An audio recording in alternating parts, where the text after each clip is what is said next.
I am Fyrone Davis, and you're watching I Am Father. I am Father. Back against the wall, head still high, push through it all. Father am I, lead by example, but still I gotta follow. Value your seeds, let's promise them tomorrow. Forever I stand, it's never to be a bother. Forever I'm man, forever I'm father. Forever I stand, it's never to be a bother. Forever I'm man, forever I'm father. My name is Alan Irvin, and this is I Am Father. My name is Alan Irvin, and this is I Am Father. And we're here to talk about fatherhood. How you doing, Coach Davis? Hey, how you doing, Mr. Irvin? It's a pleasure, man. Hey, it's a pleasure here as well. Glad to have you. Okay, glad to be here. How long you been coaching? I've been coaching high school 21 years to be, maybe 22 years to be exact, and I've coached youth ball prior to that, maybe about 5 or 6 years, if not 7 years. So I've been coaching a long time now. I see. Now, yes. 5 years. Where you from? I'm from Decatur, actually. I'm from Decatur. My family's from Atlanta. And so I'm from the day, and I'm Gresham Park all day long, and I tell people County Road all day long. And that's kind of what I like, you know. Okay. And, so kind of both. Families from the inner city, and so we kind of operate out of both places, you know, still today. Yeah.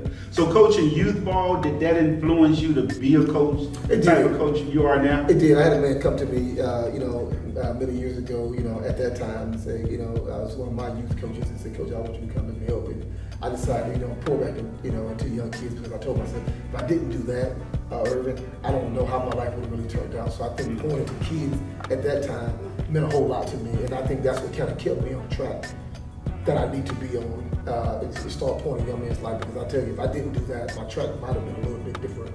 And so by him telling me come coach, that was the best thing that ever happened to me. Wow. Wow. So you say coaching is important. It added value as a father. It's no doubt. It added so much father. I kind of knew, once I got involved, I kind of knew as a young coach, this is what I want to do. I kind of enjoyed pointing to young kids. It didn't matter about race or not race. I just wanted to point to kids that needed help and needed guidance at a very young age, because I didn't have that. I wanted to make sure I was able to pour that into young men, and just try to make them better. Mm-hmm. So when you say you didn't have that, what do you mean by that? Well, coming up, coming up in Decatur, and coming up, and coming up in the inner city, you don't have a father that's kind of sitting in your life. You just kind of hanging on, kind of doing what you do.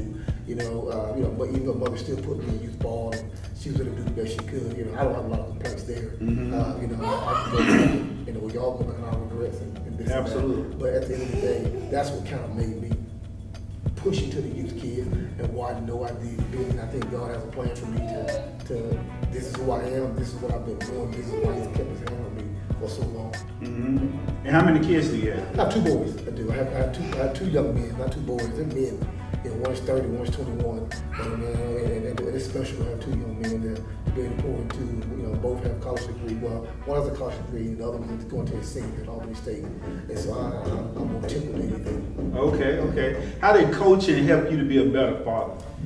Well, I tell people all the time, that's a funny trick now, because sometimes, coaching to be a better father, it kind of laid the foundation of I want to make sure I was able to be the father that I never had, and say I'm going to coach these kids and watch this young man grow and take my own boys and understand how will I treat somebody else's kids. So I think a lot of that, Irvin, had a lot to do with it, just to make me a better coach, a better father to my boys, being able to see how other men dealt with their kids, and coaches' kids, other men dealt with their students per se, and say, hey, this is what I want to do. So I had to learn how to be a father. Mm-hmm. So that was a trial and error, as we all know. If you don't have a father, No roadmap to it. Yep. It is. No roadmap to it. No guide. And no guide to it. No guide. It's on the job training. It's on the job training. And I wouldn't trade it for anything in the world. I'd be Absolutely. truly told. Absolutely. So, do you think it's a difference in coaching here at Buford opposed to coaching in the inner city? Oh, it's no doubt. It's no doubt. I tell people all the time, being at Frederick Douglass, I've only been at 2 high school, and Frederick Douglass was a special place for me for so many reasons. Just being in the city, and it was so much fun, and it was just unreal. And I realized inner city kids, we can always say what we don't have, and what we do have, we can sit and complain.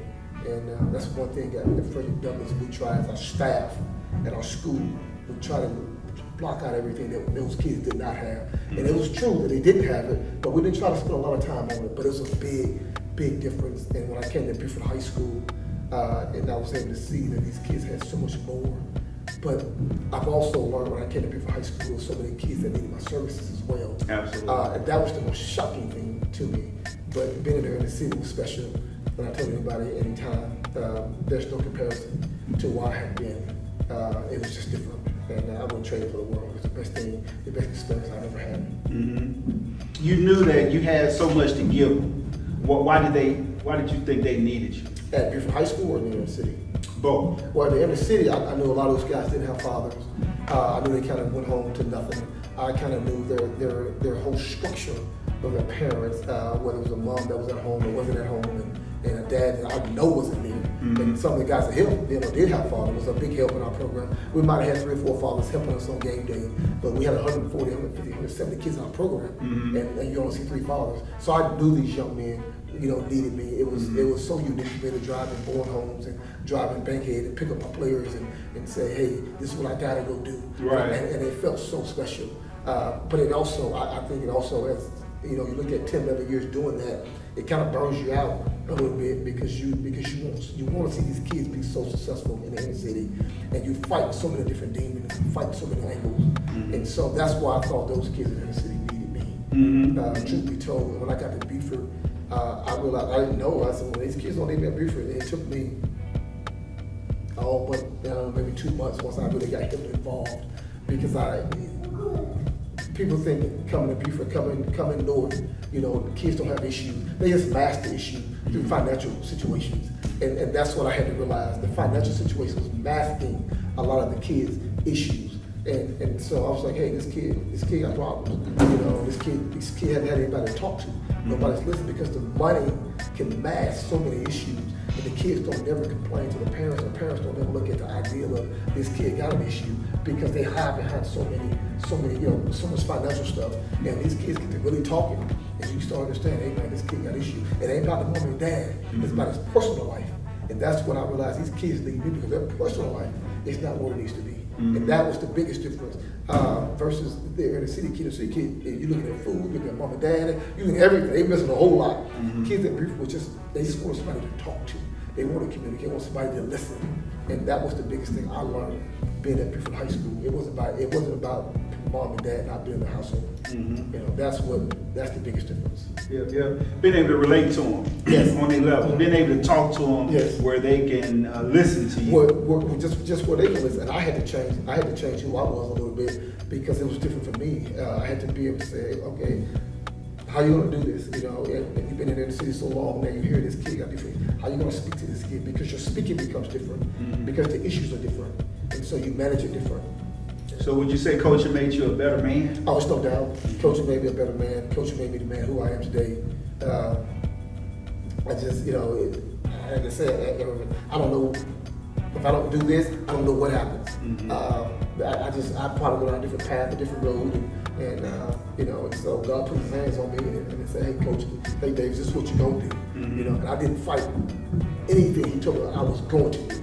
You know what I'm saying? And once he told me I was going to do this, that's why I never left coaching, because this has kept me on a phenomenal path from just being somebody different.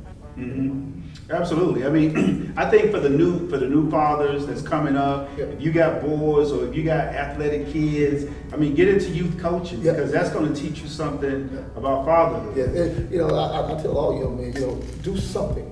You always preach to your kids, go play ball, go do this. But what are you doing? Can you go out and can you help coach? Can you help pour into other kids? Because it doesn't matter where you're in North Georgia, where we are now, whether you're in South Georgia, or whether you're in South Atlanta. Those young men need men to pour back into them when they got a father at home. Because sometimes having a father at home, you're my father, but sometimes you ain't really there. And so that's what I learned when I came this way. Yeah, those kids here, they have fathers. But sometimes the fathers are not really truly there, and that's the biggest difference, because they're making so many sacrifices to provide for that young kid in the northern side of town, and so which is okay, you know. And so I tell every young man, hey man, young coaches who pour into these kids, it matters. Yeah. So, I mean, you're actually touching on something because I hear it a lot. Do you think you could be a great provider? I mean, you have money and you can throw at a situation, but does that make you a great father? No, it doesn't. You know, it doesn't. It doesn't make you a great father at all. You know, it doesn't help. Of course, everything helps. You know, but you can come up with the money game and say, hey, just give your kids all this money, but you never really been a father to your son. You know, and so you also say you mask it. You know, you mask it and you mask it through financial stuff, and you never become a father to him. And so he's lacking that, and that's what that young man say, Coach Davis, can I talk to you? Can I speak to you? This is what's going on in my life. You know, and so you know, and so you hear that. So you know, that's how I look at it. How important is that? How important is both the mom and the dad to be present into their kids' life? I think it's heavily important. You know, when I look at a lot of moms in America today, you know, some strong women out here, and women have done a phenomenal job. Let's not ever underestimate what a woman can do. They're powerful, but having a woman and a father for a young man, it is on a scale of 1 to 10. It's a 10. You know, if a young man got a mom at home, dad at home, they both pouring into him, and they get mother love, they get daddy love, and what else can you ask for? But if you don't get that situation, what do? You know, you have to understand the situation. I didn't get a mom, this is what it's gonna look like. I didn't get a dad, this is what it's gonna look like. So you gotta make a decision if you don't get other. But if you get both, right, you good. You're on the right track. You're on the right track. You're gonna have an issue. You're gonna have your issue, but you're on the right track because now you got two people to talk to. You got two people that you trust, and that's the biggest difference. But don't make no mistake about this whole thing. Just having a mom in the household, but she's powerful, and she is.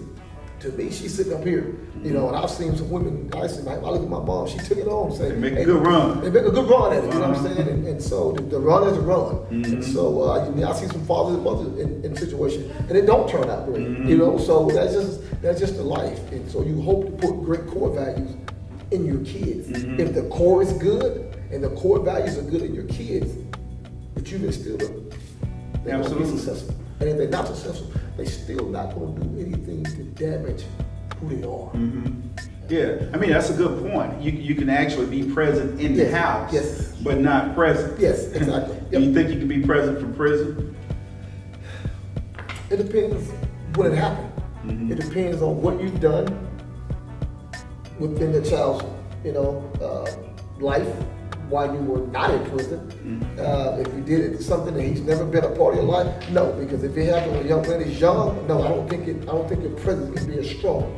But I think if you're 7, 8, 9 years old and you've been a part of your son's life and things happen in life, and you can have a presence. But keep that consistency. You can keep it, but I think over time, I think the consistency does wear down. You know, but I don't think it wears down any different than you not being in prison. I think when your son gets a certain age, at 16, 17 years old, you know, they're different. And if you don't change with your son at 17 years old, you're gonna lose your presence as a father. So I think we have to adjust as well, even from not being in prison. Absolutely. So do you think you could be just as present out the house than you are in the house? No, that's different. That's different. No, you cannot, because if you're out the house and you're raising boys, and this is my opinion. Okay. If you're raising boys and you're not in that household, and mom is at that household, he's gonna start looking at you real funny, you know, because then I think you start looking at, the son is gonna start looking at you real funny. What's my dad? Why's my dad not here? And then you start being out the house, but then if that relationship gets a little tainted, you know, because what bond are we building? We're not building a bond because you're never here. So no, I don't think if you're out the house and you're supposed to be in the house, no, I think that's an issue. So you think it helps when the dad is close to it? It is no doubt. I think it's helping the dad's close to the situation. I think you can build a core to your son. Then, you know, and I think that's the part that matters. You know, your son or your daughter. You know, I think you can build a core of what you want. You start being out the house, I think you lose value. I do. Talk to me about the Buford Way. Well, the Buford Way is special. You know, I tell everybody it's a process. You know, when you come to Buford High School, you must understand the process of who we are and how we operate. The process is buying into our culture, and that's the number one thing who we are. We are strictly built on culture at Buford High School. We're not built on anything else. And the Buford Way is going to be the Buford Way. This is what we do. This is how we do it. And I hope you line up and follow suit on how we do it. And then just because before it don't make it right all the time. Mm-hmm. You know what I'm saying? At the end of the day, but I will tell people all the time. 9 times out of 10, the Buford Way pretty good now. Mm-hmm. You know, and so that's just how I look at it, and our way is special. That's how we look at it, and our culture is special here. Being here, our community is special, our faculty is special, our student body is special. We're such a family here, and our coaching staffs and all the sports, they're special. How they operate, how they present things to the kids, and how we're able to get our kids to go hard and play hard, and how we're able to pour into our kids, how our kids are able to pour back into us based on what they, have received from our coaching. That's big. That don't happen in a lot of places. Right. That don't. You talk about top to bottom from each sport. That don't happen in a lot of places. That's different now. Mm-hmm. Sound like a lot of core values. There's a lot of core values here, and like I said, one of them is our culture. You know what I'm saying? Just one of them is just being who you are. And plant your feet where you are. That's what we talked about there in our meeting. Know where you are, plant your feet, be great where you are, and stop worrying about being somewhere else. And our kids love it. Your son played in our program, and his value, and his core, and his culture, what we built in him, and what you put in as a father was unreal. And so this is why I think he's successful today. And I think this is why he's where he, being in Nebraska and coming back and being able to speak to our kids. And when I can call Gabe on the phone like I did last week, and I had Gabe speak to the running back, that was the best thing ever happened. He spoke about 2-3 minutes about life, about ball, talking to the guys, and that's because of what you put in him. That's because of what we, instilled in him. That's because of me and Gabe's personal relationship. Coach the player. That just makes it right. Yeah, and I definitely see the difference, man. At some point, I was telling someone the other day, you got to trust your training, because I'm out there trying to, do this, do that, and when I talk to him, I hear the maturity, right? Gabe has not always been a vocal leader, Exactly. but I know it's from what you have put into him, what Buford has put into him, and just the whole program. He's saying, listen, Dad, they're doing pretty much the same thing we did at Buford. Exactly. Yeah. So it's a good thing, and it's important that I think parents and coaches be together. Yes, exactly. Yeah. You are correct on that. Absolutely. How different is it to coach boys opposed to coaching girls? That's a big difference. Boys, I can speak how I want to speak most times, and especially, being at Frederick Douglass, I was going to speak how I really wanted to speak. Buford tamed me down a little bit, what I'm saying? Because I knew where I was, and that's just, it is what it is. But coaching girls, Alan, as you know, I've been the girls track coach here and the boys track coach. So I had a phenomenal team. We won it 3 years running straight. And so we had an elite program. And dealing with girls, what I've learned is you must handle them with care, but with discipline at the same time. And that's what I had to go learn.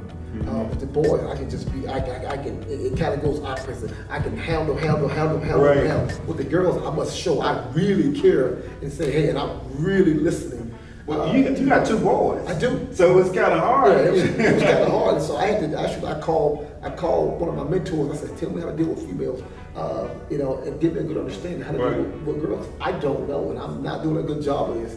And so, but winning math stuff, and I said, you know what, my second year with it, I'm gonna stop. I'm gonna learn the female culture. I'm gonna learn what it looks like and get a good understanding. And so this is what I learned is, if they trust you and trust what you do and say, and it makes sense to them, they will do anything for you. And that's what I learned with dealing with girls. If she has to get a bond and connect with you, and you must hear their issues. And sometimes you must know that something is wrong today. And I may not know, but I should know. And I had a young lady tell me this year, she said, Coach Davis, she said, you should have known something was wrong with me. Okay. But it woke me up. And it said, okay, because I'm still learning how to deal with females. And I said, you know what, now I'm gonna go to 2022 season, 21-22 season, and say, hey, let me pay more attention to them a little bit different, and say, okay, something's bothering her today. With boys, we think, hey, you ain't got no issues, hey, get the running, hey, do this, hit the sled, it's X, Y, Z, and that's just what we do with boys. You do that with girls, they'll shut down on you. And that's what I have learned. You got to treat them a little bit different. Yeah, You yeah. can get on them, but you better, when you get on them, you better tell them why. Uh-huh. And you better tell them how you're going to do it. And you got to, and it better make sense. Uh-huh. And so that's the difference when you deal with young ladies. Uh-huh. Absolutely. Yes. Did you, in dealing with females, did you always have a female coach on the team? I did, and that's why I have a female track coach. Say, y'all know that, but I kept saying, wait a minute, Coach Davis, you know, this is your team. You know what I'm saying? You have a female coach, but you got to learn and you got to understand. And so I took upon myself and said, let me do this. And you can do your part, but I need to get personal with my female athletes. Okay. And that's when I realized we took off, and we had major issues, but it's okay. And a lot of it, you know, it's just, hey, I gotta learn who they are. But at the end of the day, you know, we still were successful, we still won, and the trust factor became better and better. But I'm still learning how to deal with female athletes, and they're just different. In what ways did In what ways did coaching female girls help you be a better father and husband? Female girl. It gave me a little bit more passion because I was able to not go home and just talk ball and then go home and be such an, you know, I gotta go do this and be raging all the time. And, you know, I'm a very hyper person, and it's, you know, and coaching females it's had to throttle me down. So it made me a better father because I was able to go home and be more settled at home. Yes. Absolutely, I can see that. Did you have championships before me? No, I didn't, and that's the part I do regret about being out the inner city. I wish I could have got one in the inner city. Okay. But at Buford High School, I want to say I have 11, maybe 12, and that's including football and track. And so I feel like it's been a blessing to be here, and I'm thrilled to be at Buford High School. This was a phenomenal choice for me, I wouldn't trade anything anymore. Great. I still miss my inner city. You know, I just miss them. But I love where I am. I love where my feet's planted because I'm doing so many things that I never probably would never done. You know, my eyes have opened and to so many different things now. So. Well, I'm glad you're here. I'm glad my boys came up to you. Okay, all right, I understand. Because they have definitely learned a lot. Okay. You know, make no mistake about it. Okay, I appreciate it. So I really appreciate you being Okay. here. So the new fathers that's coming, would you advise them to be coaches? Yes, if this is what they want to do, because you gotta want to do this.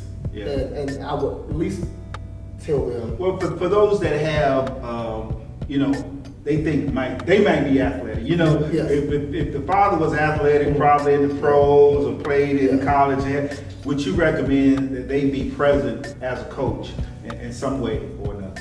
It depends who the father is. If the father's over there, I'll probably tell them no, because I think you're too close to the child. You know, and I tell parents all the time, you can ruin a kid that way. You can really ruin who he is, and you can ruin what he's trying to do. And you got to know that as a man, you know, and so no. But on the other hand, if he's a father, really, it's not about him. I would suggest all day long, come out and help your son be successful.